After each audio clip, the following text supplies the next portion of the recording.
안녕하세요. 부동산 이야기하는 부부입니다. 오늘은 지난 시간에 이어서 부동산 투자 시 꼭 생각해야 할 것들을 볼게요. 일반적으로 공급이 많으면 집값이 떨어질 거라고 공식처럼 생각을 하는데, 하지만 공급이 많다고 무조건 집을 사면 안 되는 걸까요? 정답은 그때그때 다르다입니다. 공급은 많은데 만약 미분양이 줄어들면서 이제는 거의 사라지고 있다. 이렇다면 이것은 오히려 수요가 폭발적으로 늘어나고 있다는 뜻, 즉 집값이 오른다는 뜻이죠. 반대로 미분양이 늘어나고 있다면 무조건 집을 팔아야 하는 것이고요. 즉 결론은 공급이 많고 적고보다는 미분양의 증감이 훨씬 직접적으로 중요하다는 것입니다. 두 번째는 정책인데요. 규제 정책이 나왔을 때 무조건 집을 팔아야 할까요?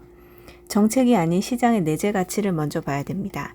즉 이 지역이 어떤 정책에도 불구하고 그래도 오를 것인가 아니면 내릴 것인가 이런 기준으로 판단을 해야 되는데요.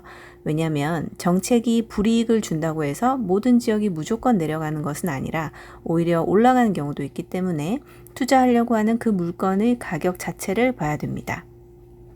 즉 이 지역이 여건이 비슷한 타 지역에 비해서 고평가된 건지 저평가된 건지를 봐야 하고요. 그 다음에 아까 말한 공급, 특히 미분양의 수준을 봐야 됩니다. 세 번째로는 입지인데요. 최고의 입지인 강남을 생각해 보면 하락하는 시기에 강남만은 하락하지 않을까요? 그렇지 않습니다. 물론 입지가 좋은 지역은 상승할 때 크게 상승하고 하락할 때는 어느 정도 방어를 할 수 있긴 하지만 하락하는 시기가 오면 여지없이 가격은 떨어지게 되어 있죠. 우리는 투자자로서 투자자가 눈여겨봐야 할 것은 이미 입지가 완성된 좋은 곳이 아니라 지금은 입지가 조금 아쉽더라도 곧 천지개벽하게 될 좋아질 입지를 봐야 되는 것이죠. 그러면 입지를 구성하는 요소인 일자리, 교통, 학군, 자연환경, 상권 이런 것들 중에서 어떤 것을 우선적으로 봐야 될까요? 수도권과 지방을 나누어서 생각할 수 있는데요. 수도권은 일자리와 교통이겠지요. 이유는 수도권에서는 일자리가 너무 한쪽에 몰려있기 때문에 일자리 중심가와 먼 외곽에 산다면 출퇴근이 왕복 3시간 이상 걸리게 됩니다. 이러면 생활의 질이 너무 떨어지기 때문에 자연적으로 외곽으로 갈수록 주택의 가격이 저렴할 수밖에 없는 것이죠.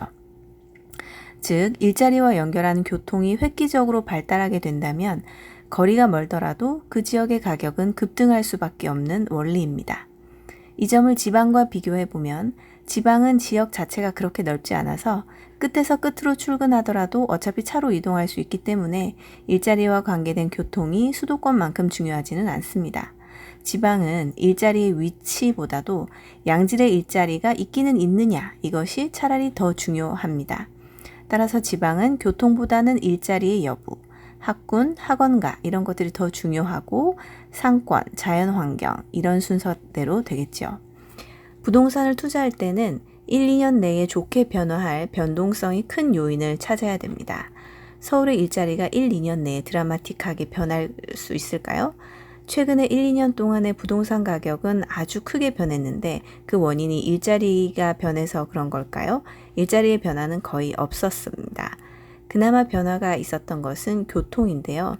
교통은 개발 호재를 발표하고 1, 2단계씩 진척되는 게 보이기도 하기 때문에 실제로 개통되기 전이라도 심리적으로 큰 영향을 줍니다. 일자리, 교육, 학군, 자연환경, 상권 이런 것들이 다 1, 2년 안에 교통만큼이나 크게 변화하지는 않죠. 그래서 현재 어떤 지역의 부동산 가치를 판단할 때는 저 여러 가지 요인을 다 살펴봐야 하긴 하지만 투자를 위해서 미래 가치를 알기 위해서는 교통 호재에 집중하는 것이 가성비가 좋겠지요. 오늘의 결론입니다. 부동산 투자를 할 때 꼭 생각해야 할 것은 입지가 좋아질 지역을 찾는 것이고 첫 번째가 교통 호재, 일자리 호재, 그 다음이 그 외의 다른 호재들이라고 할 수 있겠습니다. 오늘도 시청해 주셔서 감사합니다.